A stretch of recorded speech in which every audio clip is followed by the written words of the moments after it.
Sing for Science is made possible in part by support from Science Sandbox, an initiative of the Simons Foundation. Today's episode was recorded backstage at the Omegang Brewery in Cooperstown, New York, before Wilco's concert there on August 21st, 2022. Don't forget to check out our other episodes, and please enjoy the show.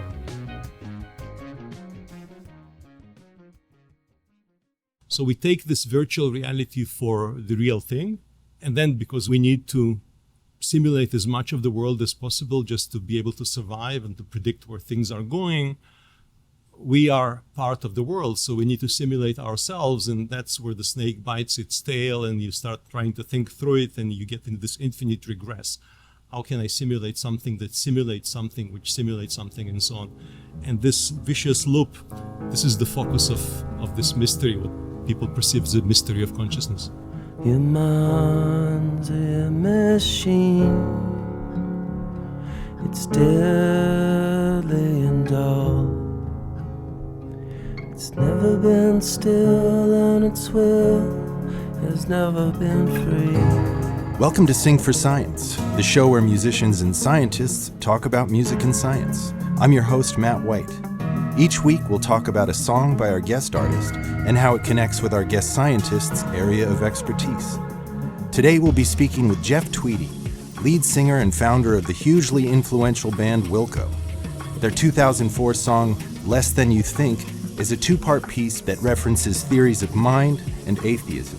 The second half of the song is 12 minutes of electronic drones and noise composed to represent the migraines Jeff had been suffering from for most of his life at that point. Also joining us is Cornell University computational psychologist Dr. Shimon Edelman. Computational psychology seeks to explain all of cognition using the conceptual and mathematical tools of information processing.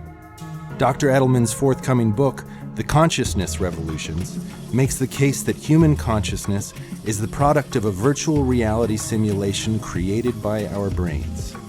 The title of this week's episode on the podcast is Less Than You Think, Demystifying the Hard Problem of Consciousness with Computational Psychology. Hello, Jeff and Shimon. Thanks for coming on the show. Hi, thanks for having me. Hi, thank you for having me. Yeah.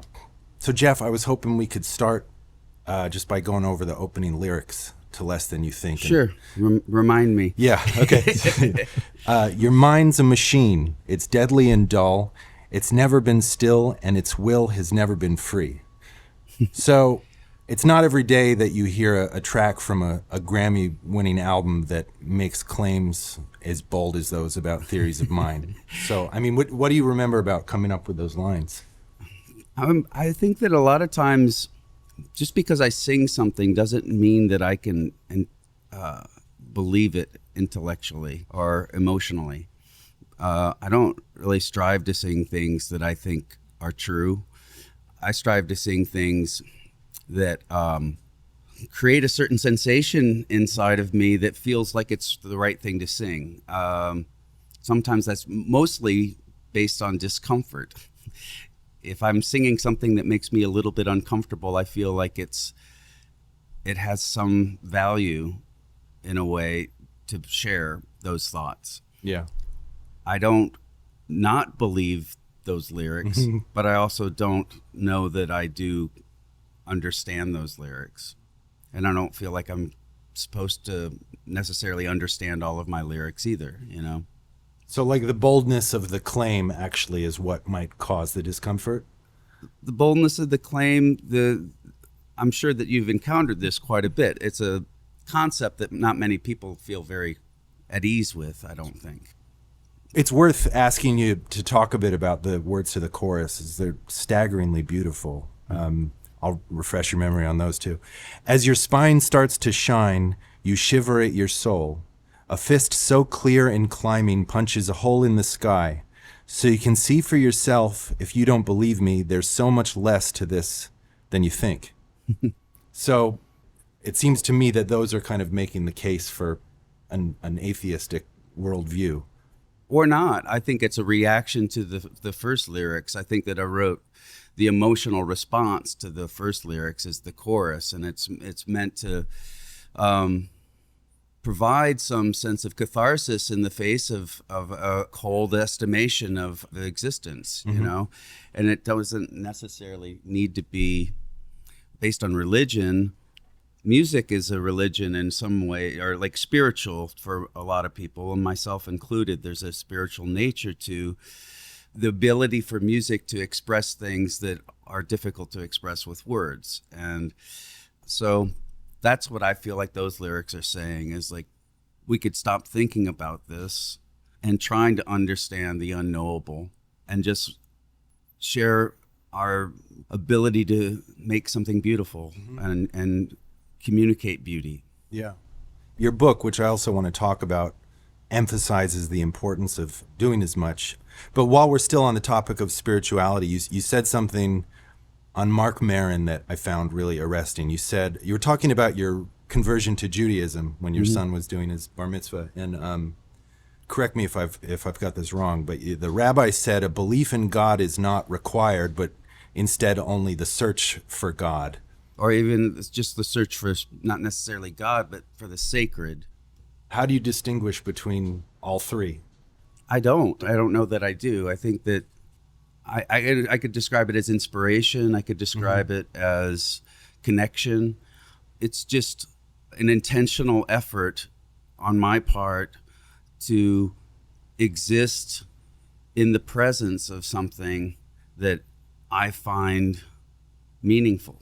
Even when the meaning is very, very hard to explain, there's just a sense that it's not it's not worthless. I think that's a human aspiration, is to, you know, just keep reminding yourself of a reason to go on. We could describe it as simple as that, you know, finding some sense of purpose or some sense that you should continue. Yeah. From what I gather from reading your book, How to Write One Song, your most immediate access to that is in songwriting, which you do quite diligently. Not necessarily. I mean, yeah, songwriting for myself is an extremely valuable coping mechanism, consolation. I feel very grateful that I found something I love to do and I'm able to disappear into it. But it's also feeding myself other people's inspiration, other people's work, other people's writing, music, film, dance, baseball, you know, just I wouldn't want to use the word consume, but I guess there's no other word really for it. Like, I try and consume things that I know result in me feeling compelled to answer the challenge that I should make something, that there is a bar that I can aim at, and that's been really sustaining for me in my life. Yeah. It's like not knowing if I'm able to get there, but feeling incremental growth, you know, through it. I'm starting to notice some improvement on some things after all these years, you know. Yeah, and I would like to offer a little plug for your book. I highly recommend it to anyone listening, whether you play music or not. Though it's not a self-help book as such, it does make the case that doing something creative is an important part of a balanced life.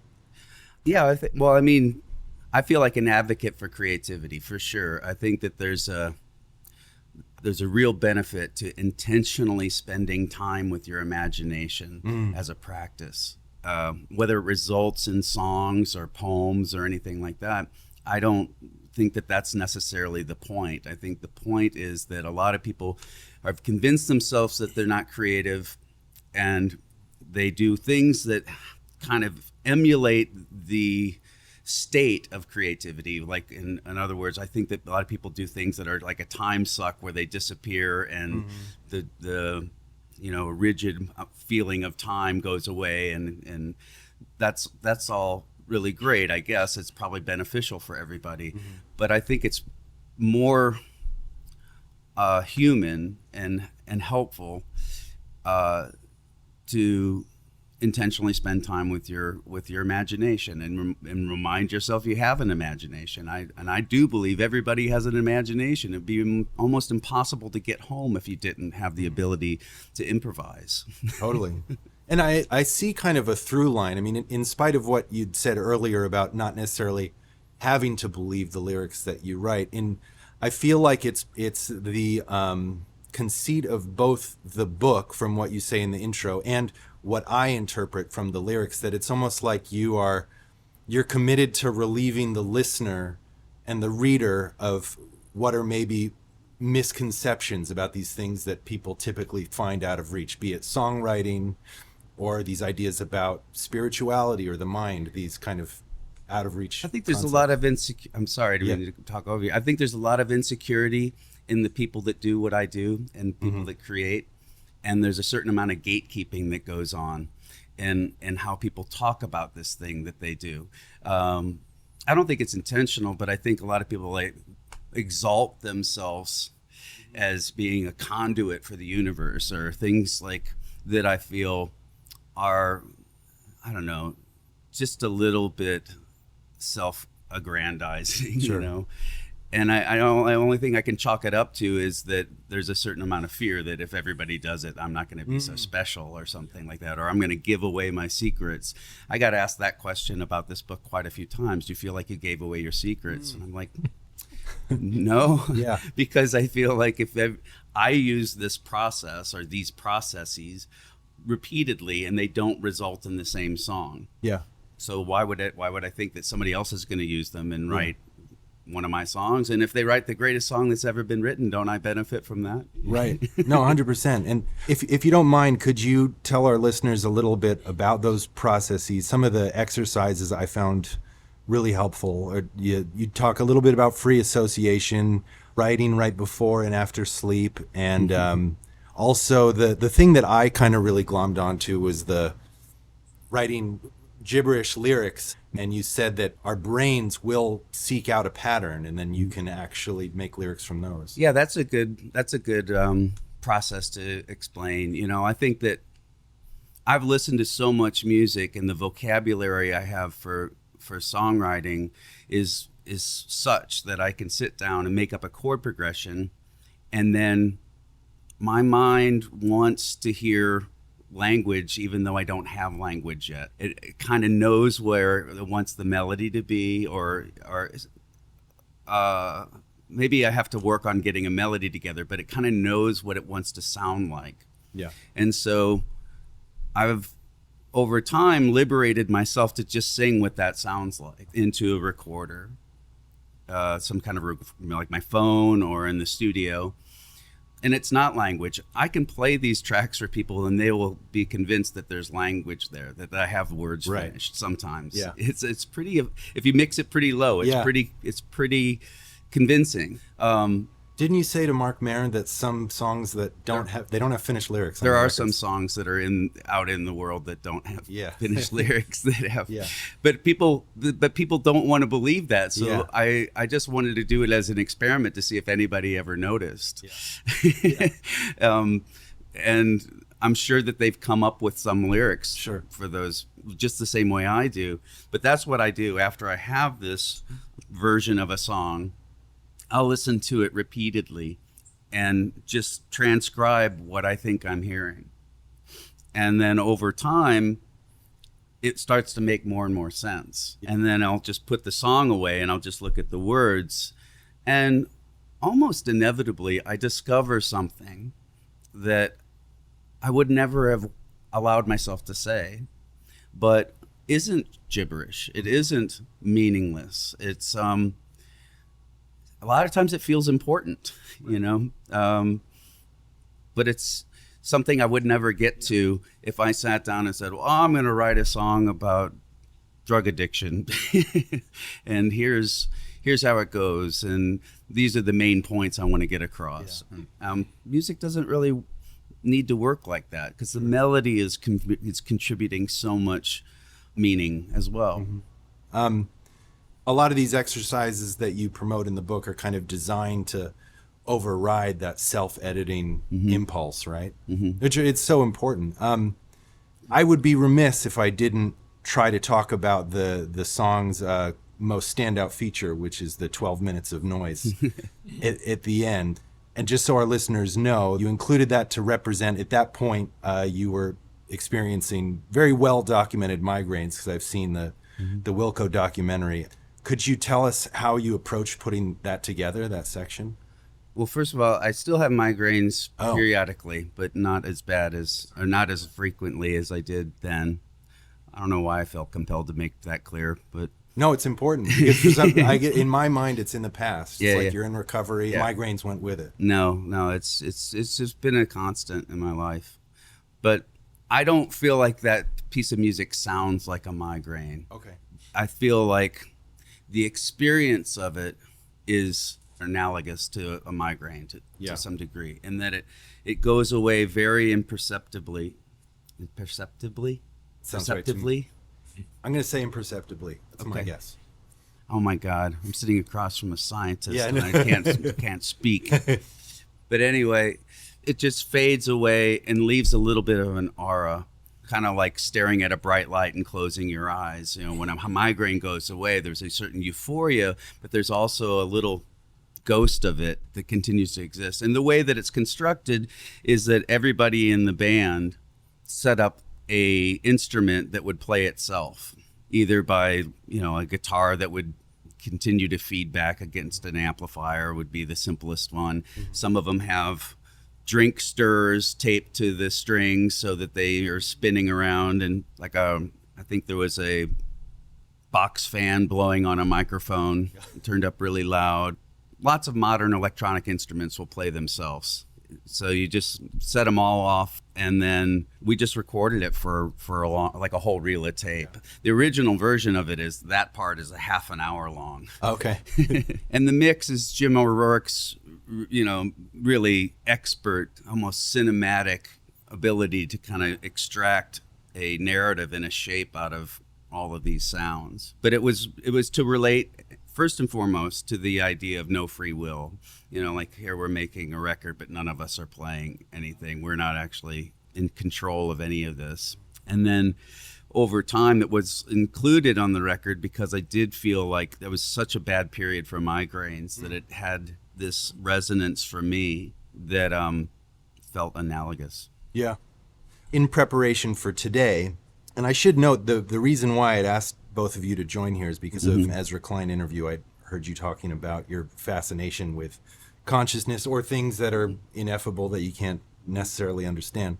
But in preparing for today, I was listening to a lecture on consciousness, and they were talking about the brain's predictive capabilities in terms of not just how we could see a face in a passing cloud, but also we could hear like a familiar melody and noise.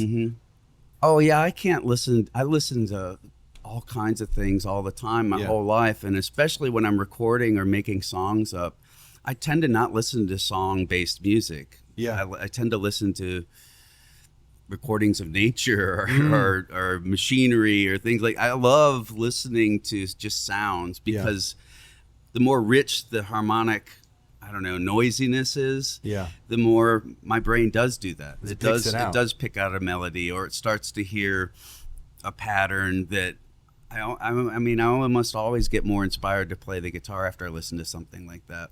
Honestly, it's just always been records are records to me, and one of the things that I've gravitated towards in my life is buying all kinds of records that aren't made by pop artists or songwriters or things like that.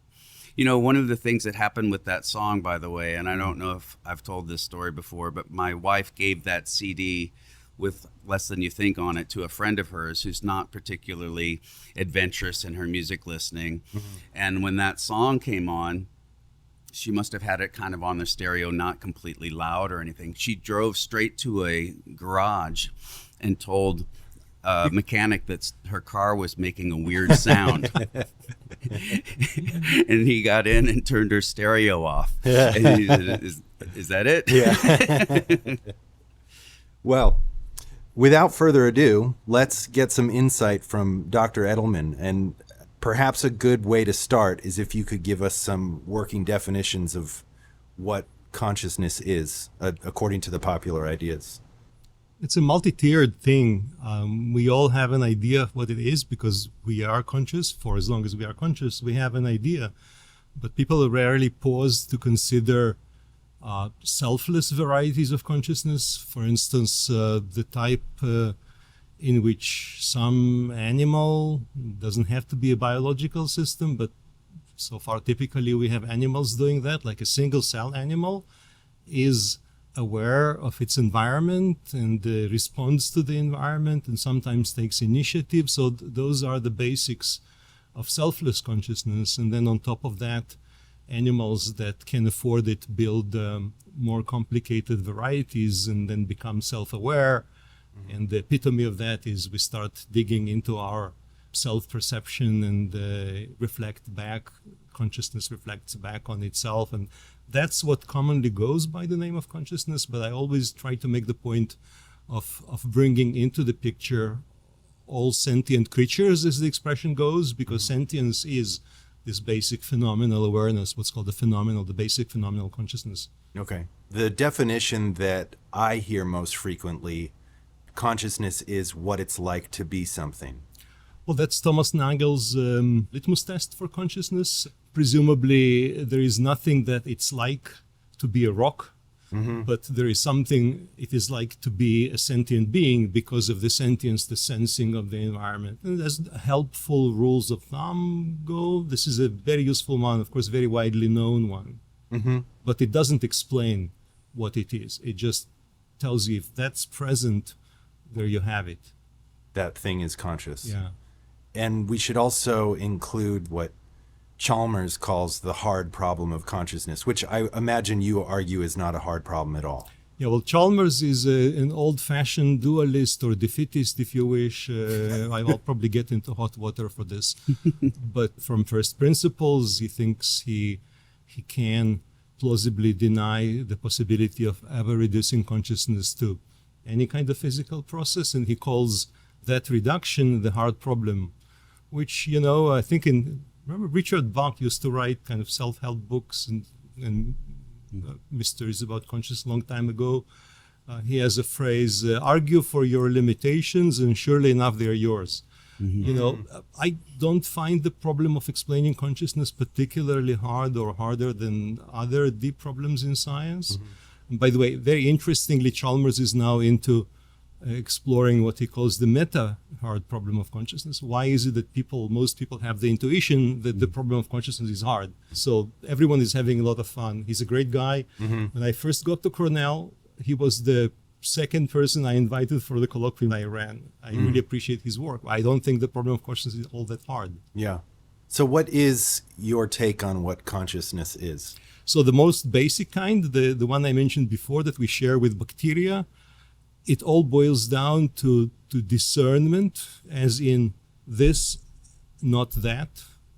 I feel now this, I see this as opposed to that. And discernment has to be built into the system, the animal itself. It cannot be dictated from the outside. It's not enough to look at what the animal does and say, it seems to me it's conscious, because, of course, it has to be up to the animal itself. So there is a way in mathematics, pretty standard mathematical approach of describing and studying systems that have this intrinsic capacity for discernment. Essentially, physical systems that can go this way or that way. If I roll a billiard ball down this table, it can go to the left of the glass of water or to the right. That's discernment. You can say, wow, where's consciousness in that? Well, it's kind of a one-time event, but if there is something in the system that brings the ball back to the starting place, and then sometimes the ball goes to the left of the glass because the wind blows this way, and sometimes to the right, the ball going down the path discerns the state of the wind, which is outside the system. So there you have basic consciousness. I would probably get into hot water for this as well. Well, I saw a TED talk that you gave, and you described the brain as a virtual reality engine, which I find provocative, but tell us a little bit more about that. Well, the first thing we have to realize, and luckily, I guess, for our mental well-being, we don't most of the time, about the brain is that it sits in this very, very dark place inside the skull, perpetual total darkness. And how do you reconcile that with all the light? I mean, look, there's a crack in everything. That's how the light gets in, right? So the crack in everything is the processes that get the information from the outside to the inside. And what happens on the inside is a virtual reality is being built, which reflects just enough of what's going on outside as needed for the system to just maintain and propagate itself. So it's virtual reality, but on the inside it feels real, because if we ever had to question that, our self-esteem, not just self-esteem, but just the comportment that we can maintain, would crumble. I guess that's sometimes what you have when you are on a very serious trip. I've never been, but that's what I hear.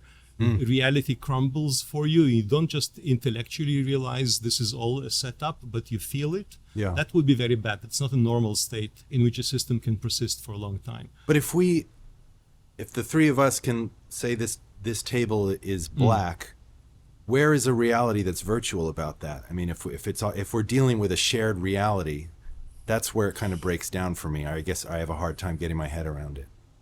Well, assuming that we all share in the world that's out there, it's only a question of coordination. An animal that would be out of kilter, not in sync with the proper ways of perceiving the world, would just not do very well. And so we agree on the table being here and having the color that it has, because we've been schooled by evolution, collectively speaking, as a species, to be pretty good at coordinating things with the world and with other people from our species.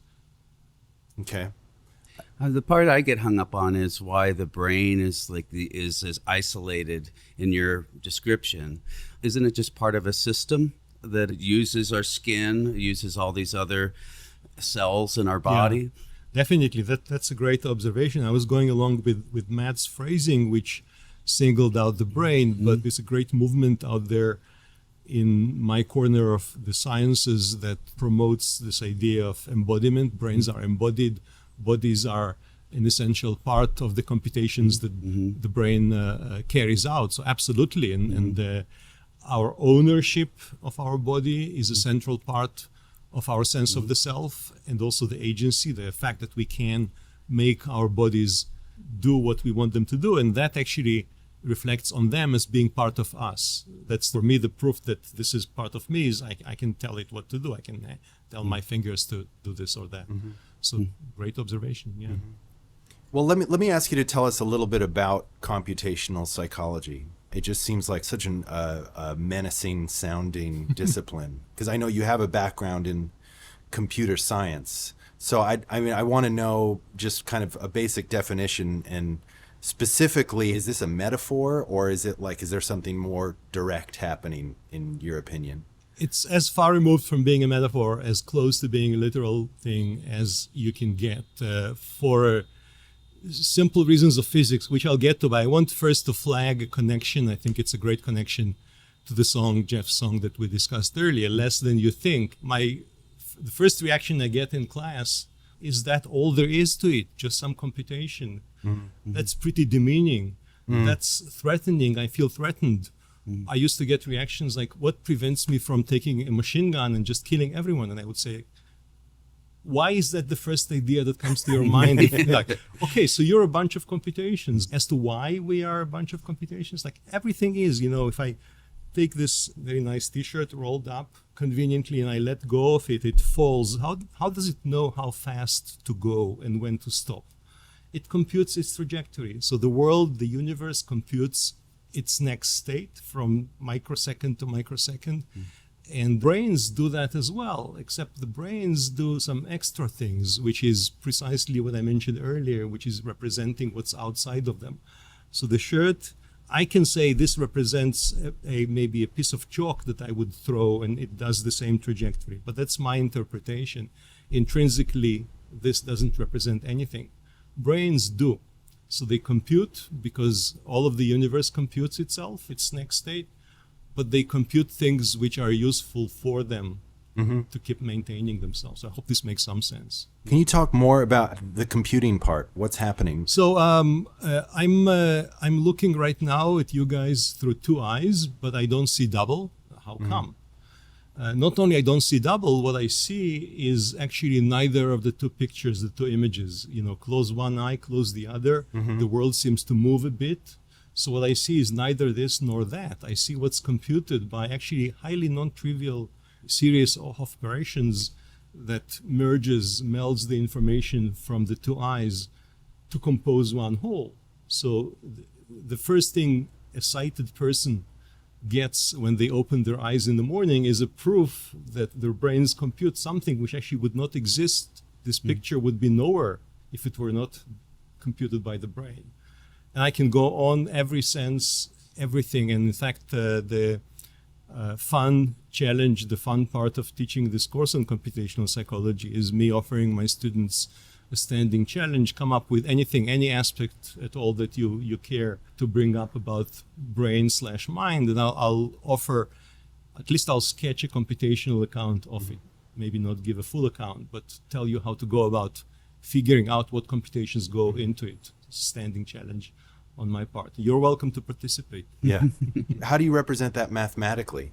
Like, take the vision example. You can figure out what form the representations of the images that come from each eye to the brain where they meet take. You can write equations that describe how those images are processed, how the merging happens. There are certain constraints on the merging which come out as predictions. You can go back then to actual living visual systems and see if the predictions are sustained, and that's how you get proof that this is a good theory that fits the actual state of affairs. And so for this so-called stereopsis, the vision with two eyes, this has been very well explored, very well understood. There are some other examples I can give that have to do with the sense of hearing, the sense of smell, touch, all of the senses, and then one can go on to describe thinking in those terms, language, everything. This is standing back. Mm-hmm. That just strikes me as being almost incomprehensible that you could just the sheer volume of computation that would be necessary was where my mind boggles, because if we're talking on a molecular level, not just the rough concept of seeing, but what all of the biological processes that are involved in any individual microsecond of sight. And yours isn't the same as mine. We have different prescriptions for our classes. We have different biology. We agree upon what we're seeing to some degree. But I don't know if I'm explaining myself, but it just seems like the amount of computational, like if it was a computer, the power you would need to make that kind of computation. Well, let me try to see if I can tell where this comes from. This is a very, very credible intuition. I think I would share it, except when I think where it comes from, I think it comes from the idea of there being, a little man, a homunculus, a little creature inside doing all the computing. So for most of the stuff that we need for staying alive, our tissues, literally the body, which you brought up earlier, they just do that job. No, I don't. So, I'm not talking about the little man inside doing that computation. I'm talking about us trying to recreate. You said you could recreate it like in the study of consciousness? Yeah. I mean, you said you could mimic it with like mathematical equations. Yeah. Well, in the case of vision, for instance, there are lots of pixels in the images that come in from the eyes, but the computations for most of them are the same. So it's like one computation being run for all the pixels. So, not a big deal. Right. But you actually you made a point which is even more fascinating than I misunderstood you just now, but I think now I'm understanding you. Correct me if I'm wrong. How can we grasp a theory of consciousness itself, which goes beyond those mundane things of merging the two images from the two eyes? Well, I think that's possible because the core of consciousness is very low bandwidth. In fact, that's the source of the intuition that we have about consciousness. And so that low bandwidth thing, our self-consciousness kicks in when the automatic processes cannot cope, when particular attention is needed. So consciousness, as we experience it, is all about control. In fact, there is a great simile that is due to Thomas Metzinger, one of my favorite philosophers of consciousness, what he calls the total flight simulators. I mentioned earlier that the brain simulates everything that's outside and also itself doing the simulation. So if you apply this insight, this is the single greatest insight in the understanding of consciousness as we experience it. You apply it to flight simulator, this flight simulator situation. A normal flight simulator simulates the terrain and the plane, like the dynamics of the plane. You play with a stick, the plane does things. A total flight simulator simulates the pilot as well. There's no pilot except what's simulated by this system. When you don't need it, you let it go. You go to sleep, you're not conscious. That's not the same as deep anesthesia, which completely disrupts the dynamics. But even just going to sleep means letting go of the pilot, right? And so that control process, when it's not needed, it's just dissolved, and then it reconstitutes itself when it's needed. Yeah, I think that's where I always get hung up on theories of consciousness. Is I get that the base consciousness that we're talking about is maybe easier to make equations or explain in some way. But whenever I think of consciousness, I guess I'm always thinking about just this crazy experience of being me. Yeah. That isn't. I think it's unique in all of history to be me. It absolutely is. And that is what I incorporate into my sense of consciousness. So it's really hard for me to look at it in a basic level. That's the other side, which I really did want to bring up in response to those lyrics, because the lyrics sound very depressing. If you take them at face value, at least to me, this is all there is.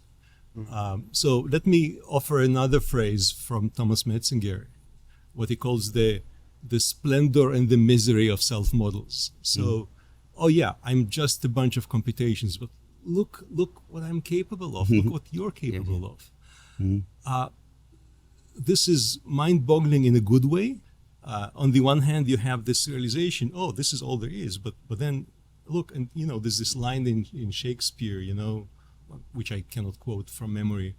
What a wonderful creature is man, so low, so base in his instincts, so lofty, something like to that effect. I think there are those are the two sides of it, and this is what keeps, speaking for myself, it's what keeps me going. Yes, it's hard to be me. I mean, it's hard to be anyone for anyone. It's hard to be me, and this is all there is to me. But on the other hand, look, I can go out and look at the sky. I can go into the desert. I can see the lizards and the cactuses, and I can see the sun and the stars at night. Wow, Well, I think in defense of those lyrics and the reaction to you the don't idea have to that defend them. and the idea that I don't find them depressing at all. I feel like they're actually kind of trying to express what your rebuttal to them is that the chorus is. I have a punch a hole in the sky, right? Yeah, like I have this ability to stop needing to know, and if I stop needing to know, I am free of some of these ideas that can be oppressive, and marvel at the not knowing, which is to me the ideal state. Like when we talk about, like I always get this same sort of reaction to people talking about pseudoscience or like just the nature itself is insane. Like science itself, the reality that we deal with, that we walk around in, is so hard to believe. I don't know why we need to make up certain things. It's miraculous in and of itself. One of my favorite cartoons is a line drawing of a farm scene, like you see here in upstate New York, some meadow and some trees and a bunny eating a carrot. And that's how a common person sees the world. And then the same panel, how the scientists see the world, the same, but overlaid with a bunch of equations. Otherwise, exactly the same, with some extras, even more exciting. Yeah. I'm going to put myself out on a limb. I find a mechanistic explanation of consciousness and mind to be deeply unsatisfying. And I base that on, I'm not threatened by it, but I feel as though like my sense of being is that all matter is connected some way, and that science has not figured out how to measure yet. And if that's true, if I'm right, why is my experience of being me have to take place just between my ears, or this body? Why can't my experience of me be out here, 5 feet between us or something? Is the question to me? Oh, yeah. Well, in Hindu mythology, there's this concept which was also borrowed by the Buddhists, the Indra's net, this network of jewels which extends forever, and each of them reflects everything else. So each one reflects all the others, which is to say everything is connected, which is what you just said. So the universe is causally connected. In fact, if there were part of the universe that were not causally connected, the rest of it would not be part of the universe. So everything is connected. On that, there are some physical limitations, like the speed of light. There's nothing outside your light cone that would have to travel faster than the speed of light to get to you that can affect you, right? That's just Can you say that one more time? That's Einstein. The special theory of relativity says if there's a piece of information out there that would not get to you in your lifetime because it's too far, it will not affect you. So that kind of narrows down what can be called causal domains, domains within which things affect each other. So you are a particular causal domain because of the embodiment of your memory, which happens to be mostly between your ears, but part of it I see a solid disk on the table between us. So part of it you outsource, but most of it is inside your head, part of your body, and that doesn't take it out of this huge web of cause and effect that constitutes the universe. It just happens to be a part of it. In fact, this is one way in which people used to say, to express the nature of consciousness, the universe looking back on itself. And there's nothing mysterious. I mean, at least I don't see anything mysterious about it, because that actually also connects the question of the freedom of will. The amount of freedom that we have, of course, is limited by the fact that we are part of this huge web of cause and effect. I mean, again, if you take yourself out of it, you cease to be part of the universe, and we don't know what that even means. But that doesn't diminish your freedom, because you are this causal nexus. You're the bottleneck where causal connections between your past and your future happen to be embodied. So yes, what you do, like for instance, your presence here, is to a large part due to your personal history, right? And to Jeff's personal history. And I have a hand in this now because I'm present here too. So I'm infringing on your freedom of the will. But that's okay, because again, if you take yourself out of that equation, you're not part of the universe. If you want to continue being part of the universe, you have to accept the fact that the universe interacts with you, or the rest of the universe interacts with a part of it which you perceive as being yourself. So that concept I also borrowed from a great philosopher of the mind, Daniel Dennett.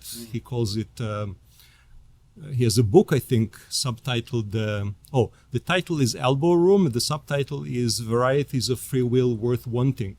So what you don't want is randomness. That's not freedom. Like, if there's a throw of dice for everything you do, it's not up to you, it's up to the dice. And yet it's not up to factors that are entirely outside the physical confines of you. So you, if you just understand properly what it means to be a self is to be a bundle of computations that are influenced by events that are in that bundle's past. I met Daniel Dennett one time. And I told him I really loved his book, Explaining Consciousness. Oh, that Consciousness Explained. Consciousness Explained, yeah.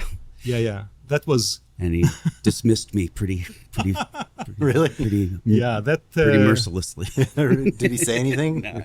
Yeah. I correspond with him occasionally, and I think he's great. I think he's pretty old. So it's pretty cantankerous. Yeah, that was the impression I got. Yeah. I can't wait to get that old so I can speak my mind as well.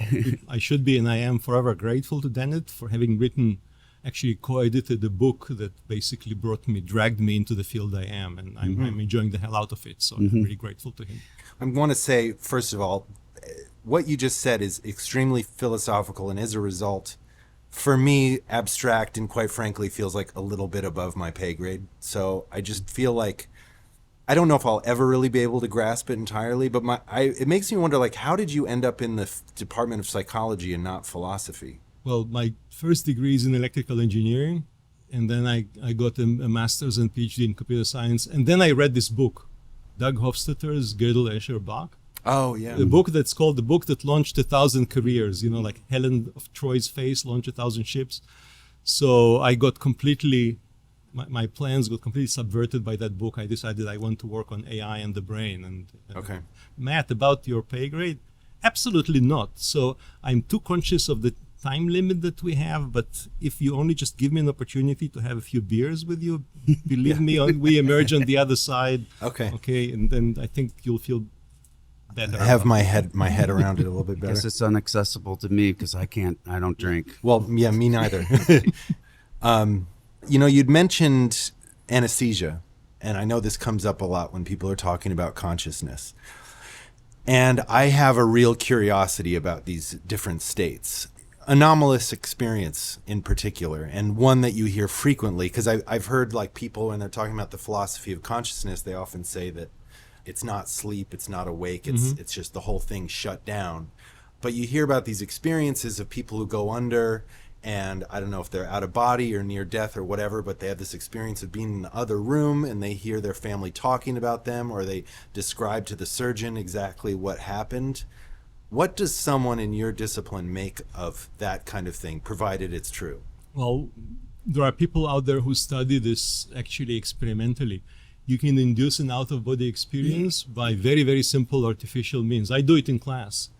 Thomas Metzinger, whom I mentioned earlier, was involved in some studies in which people actually have a full body, out-of-body experience. So that they perceive themselves to be floating outside their body. Very, very simple to induce. I can explain the setup, but the one that you can use, throw a party at home, a small party, get a rubber hand. You can put a rubber hand on the table, put your hand beneath the table so you don't see it, okay? And have someone touch, like get a little paintbrush and have them stroke the rubber hand. At the same time, someone below the table strokes synchronously, very important, strokes your real hand.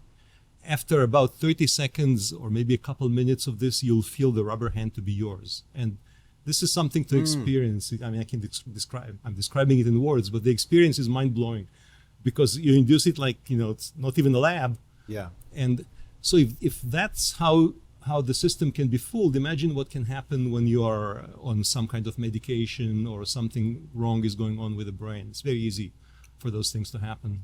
I had out-of-body experiences all the time as a child, and so much so that I would be fearful that I wasn't going to be able to get back in my body.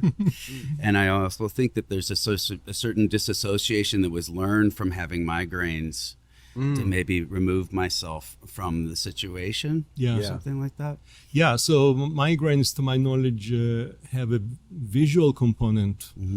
Sometimes just patterns. I don't know from firsthand experience, but sometimes it can be places in the brain that you can activate from the outside, and they do it in brain surgery sometimes, are known that actually in the temporal lobe, that if you activate them from the outside, the patient on the table, this is usually done pre-op, experiences an out-of-body situation.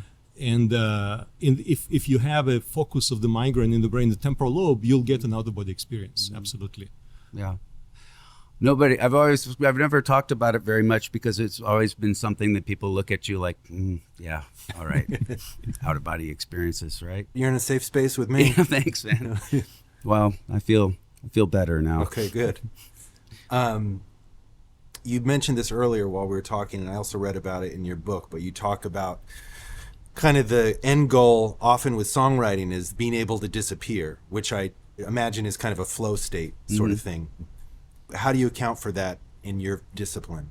Because I'm sure it's something that you experience in your own when you're writing. And actually, I have to do precisely the opposite. So my writing process is exactly the inverse of what Jeff described earlier just now. I write nonfiction. I mean, I try to describe my science, so I have to start with what I perceive as facts, and I have to dress them up in a way that maybe using my personal experiences makes them more accessible. So it's exactly the opposite, it sounds to me, from the process of writing. Yeah. I don't see how that's possible, because I think that surely if you are focused on what you're writing, the Greeks had chronos and kairos, right? Kairos is what we're talking about. Right. You know, it's a different concept, different feeling of time. Don't you have a different feeling of time when you're really in the throes of working? I experience kairos when I hike in the desert, but not when I write. Oh. When I write, I'm painfully present, and but I totally get, and of course, this is a very common and very, very often studied notion of letting go of the self, and we all know the Buddhist prescription for letting go of the self as an experience, not as an intellectual exercise. This is something that's supposed to be good for various reasons. It may be good therapeutically. I actually myself never experienced it. I mean, from writing? No. It's just that, you know, chronos is very evenly divided time. Okay. And kairos is time that has somehow emphasized itself as being longer or shorter, or it's just the time in flux. Okay. Yeah, that's a Jungian concept. I mean, Carl Jung adopted that, the being in the present. I think flow, the concept of flow, got popularized by the wrong people. You know, the positive psychology movement. I think it should be wrestled back from them, because it is useful, and you know, it's good to be in the state of flow if you can do it. But not necessarily for reasons of pushing positive psychology. That's probably the reason I didn't describe it as that in the book. Right, sure. It's just that was my interpretation. No, I think it is the same thing. Yeah, honestly. So this is what I mentioned earlier, Metzinger's phrase, the splendor and the misery. It's the good and the bad, and you can't let go just of the bad to leave the good, because first of all, it will not be you anymore. And it's also very, very unnatural for us to just let go of the dark side and just keep the bright. That doesn't work that way. And I don't even say unfortunately, because first of all, that's the way it is. And second, I actually am grateful, and many other people are, for having two sides to them. I think we're very, very lost without an acknowledgement and awareness of our shadow selves. What do you mean by that? I just think it's unnatural to assume that you are all of one thing ever. Sure. You know? I tend to look at it, a shadow self, more often as just a side of yourself that isn't your best, isn't the part, you know, it's not really in keeping with what we're talking about here, but just this, I feel like if you're not allowed, wouldn't be able to mitigate your shadow self if you weren't aware of it and you didn't keep an eye on it and admit that it exists. And I think our culture really, really demands that people pretend that we're good. Everything's all right all the time. There is a great. I have to mention this. One of my favorite writers of all time, the late Ursula Le Guin, in the Wizard of Earthsea series. The entire series is about this fight, this exploration, and the fight over keeping both sides. This is very, very bad mage there who wants to abolish the shadows and ends up almost destroying the world. And the world is saved by some people figuring out, no, we have to keep both sides. Le Guin is also good, always good. She's always good. I picked up my kid from school on 9/11 because they just were sending everybody home. On the way home, he was 6 years old, I think. And I was basically kind of explaining to him what happened. He sat quietly for a while, and then he said, "Everything in the world breaks." And I said, "Well, do you think that's a good thing or a bad thing?" And he said, "I think that's a very, very, very, very good thing." And I said, "Why?" And he said, "Because if everything didn't break, bad things would last forever." Wow. Holy shit. Anyway, I just thought that just reminded me of that. You know, that reminds me of, I saw you guys, it must have been 2 weeks after 9/11 in Town Hall. Does that sound right? Yeah.